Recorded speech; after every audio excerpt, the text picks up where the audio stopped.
одоо тэр дуучин байна уу, тэр бүх байна уу, тийм ээ, хэн байна. Тэр хүмүүст бол хүн болгонд заяагаагүй сайхан тэр авьяас бярч чадлыг Бурханаас заяатсан байгаа байхгүй. Тэгээд тэр сайхан заяасан тэр Бурханы сайхан тэр хишгийг чинь тэр хүмүүс хэрэгтэй газар нь л гаргамаар байгаа юм. Би бол тэгж боддتي.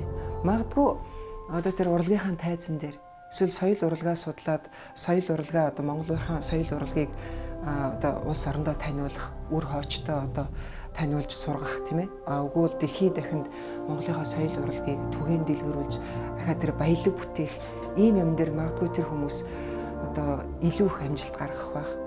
Улс орондоо ч илүү их хувь нэмэр оруулах байх. Тэгэхээр хаана тэр хүн улс орныхоо хөгжилд илүү их хувь нэмэр оруулахаар вэ?